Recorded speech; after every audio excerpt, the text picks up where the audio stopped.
So I've jarred everything up. I now have another full jar of yarrow, but this time it's the flowers.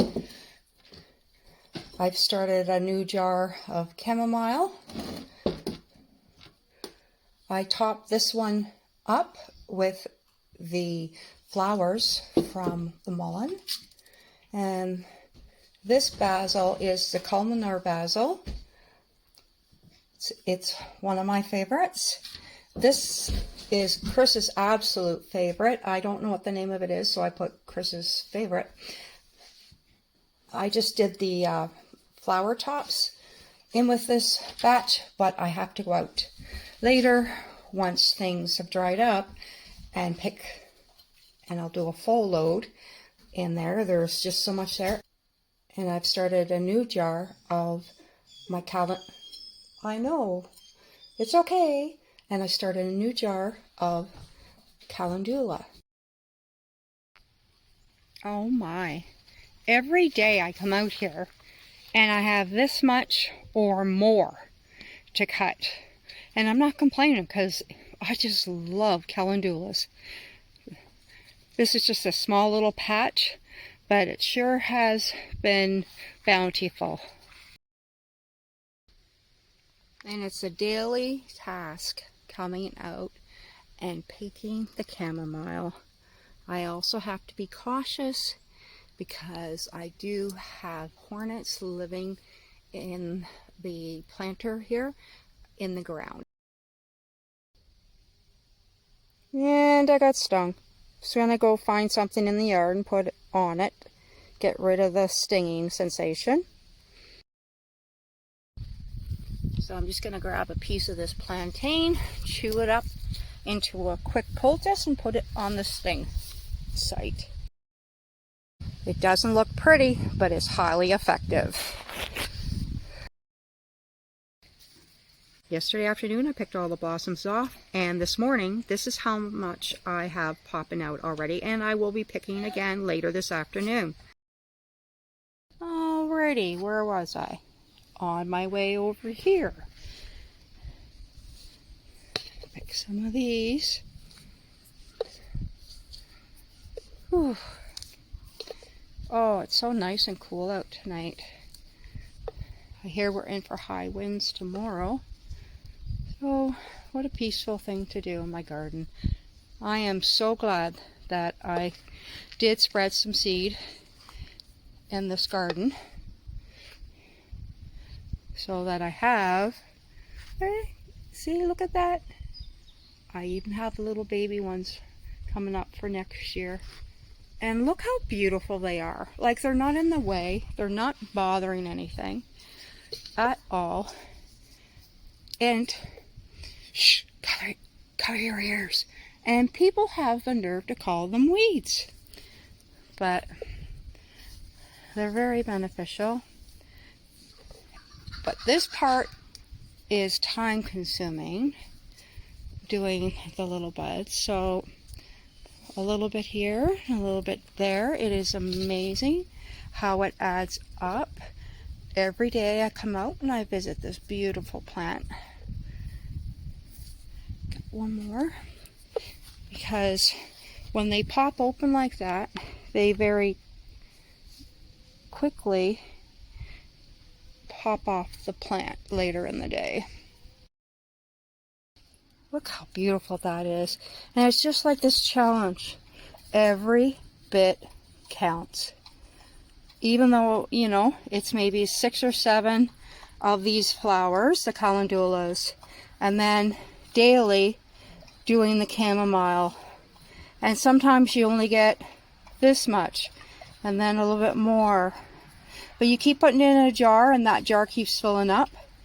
And same with these guys. I've been working away here and there, and I just love it. It's so relaxing.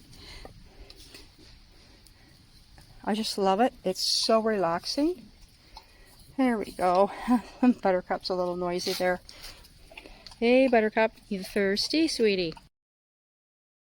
So I have my flowers in the top.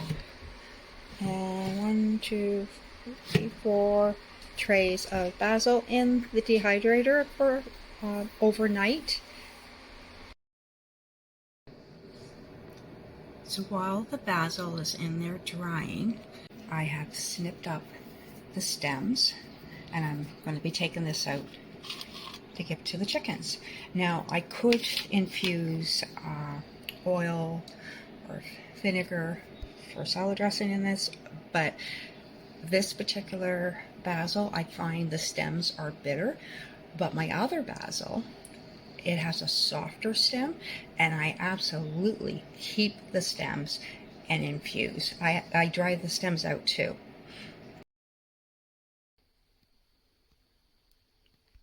So I have 4 trays of beautiful basil, dried and ready to go in. Probably all fit in this jar. So I have another quart jar filled with basil. It's quite lovely in the jars, but what I do later, like maybe next week or the week after, is I'll go through a couple of these jars, crush them down, and put, say, 2 jars into one, and it works out really well. It saves me on storage space. And these dried beautifully. I have them separated on the tray. I brought over the jars that I'm going to fill. Because these are upcycled or recycled jars, regular funnel, the wide mouth funnel, does not fit. It just barely just fits on top. So what I did was I took the top off a coffee creamer bottle, and it fits beautifully. Well, those big ones aren't going to go through there, but I know the chamomile, you just drop it in. It minimizes spilling over here. And I will do the same with the dried mullein flowers. And I just keep adding to these jars. And by the end of this challenge, these jars are going to be full. It only took an hour to roast the beets. And they're nicely just done. And good timing. The little bit of water I put in there had just run out. Now I'm going to let them cool off so that I can peel them safely without hurting my fingers.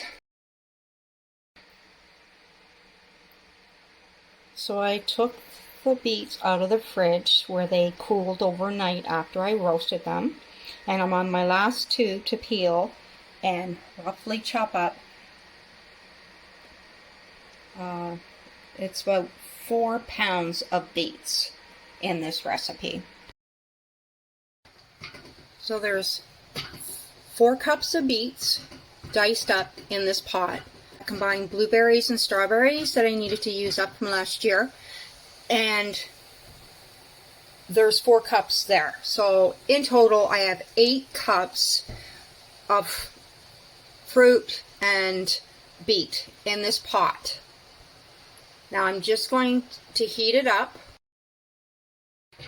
I'm going to add 4 tablespoons of lemon juice, and I use the lemon in the bottle, and I'm going to add in 2 cups of apple juice.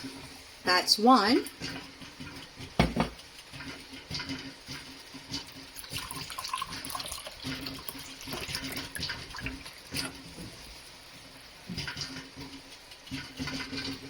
And 2. I highly recommend putting the beets in first and cooking them a little further. They were oven roasted, but cook them a little further. Have the apple juice added in, and then it's so much easier to mash it. It's still pretty good, but it was labor intensive, so I would highly recommend that. Or before you put them in there, maybe put them through the blender with the juice and get it to like a pulpy stage, because that's basically going to be the body of your jam or sauce. It could turn out to be sauce, and I'm not going to be mad about that because this tastes amazing so far. Now this is the second pack of the pectin going in, and I'm going to stir it in there and then bring it up to a boil hard boil, I think. Yeah, to a full rolling boil, and boil hard for 3 minutes while stirring.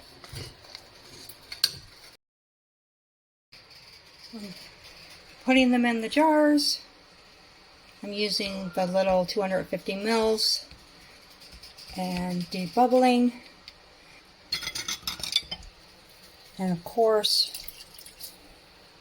the vinegar wipe to get any debris off of there.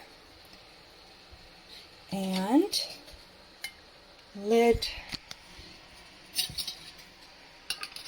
And of course you would hold it with the cloth on this side while you fingertip tighten this end a little bit more. And into the canner. So I have 7 jars in the canner. It says to process them for 10 minutes because they are the 1 cup size, which is 250 mils. But I am above sea level, over 1,600 feet. So I'm going to process these 15 minutes.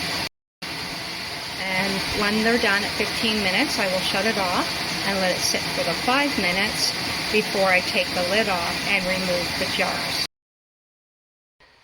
So it was a busy afternoon. I got all this done. And that's 6 jars of the beet mixed berry jam. Or, oh no, I got 7 of them, and then I have 3 1 cup containers that are going in the freezer. These are 2 cup containers, they're going in the freezer, and this is just a little taster one that's going to go into the fridge. So these jars, I'm going to remove the rings off of them before I take them downstairs, and then these dried herbs, calendula, which is flour, the yarrow, flower parts, and the mullein flour will go in my apothecary for now, so pretty good. And the rest of the beet berry jam I put in the freezer because I had it in the freezer containers. I'm going to try it both ways and see how we like it. But definitely next time with this one, as soon as I cook it, I'm going to put it right in the blender, like once it's cooled off with the apple juice, and blend it right up so it's evenly distributed with the berries, because it just tastes so good, and I am definitely going to be doing it again. And in the midst of all this Every Bit Counts challenge, look at this. My fridge conked out the first day of the challenge. So I think I'm operating under the extreme version of Every Bit Counts. Fortunately, I have an apartment size fridge out in my garage that we very quickly put everything over into, but it really makes you think about, well, what happens if the hydro goes out or if your fridge conks out? And it had a large freezer in it, which had a lot of our stuff in it. But I do have backup freezers. I have 2 more freezers, a chest freezer, a large upright freezer, and a small upright that we very quickly tuck stuff into. But they were still pretty full, so I had to quickly start going through stuff to use it up, or to can it, or to pickle it, or make it into relish, or jellies, just to reduce the volume. So that really made me think of things.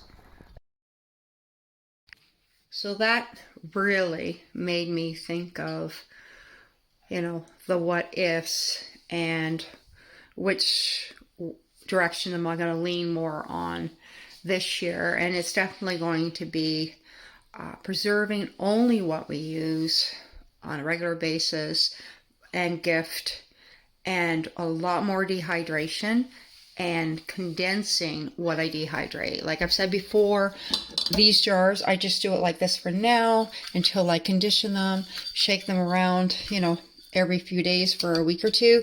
And then, I know, Stevie, it's bedtime, right?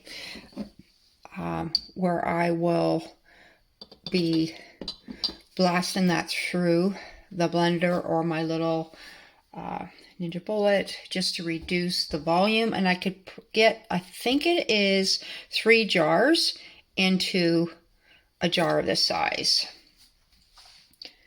And when you think of that, okay, so that's 3 jars, but then you take away these 2, volume of my dehydrated stuff and the leaf will be reduced.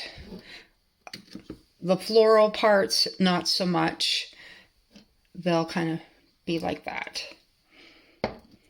Okay, well, thank you everyone for joining me in my kitchen, and I'll see you in the next video. Take care.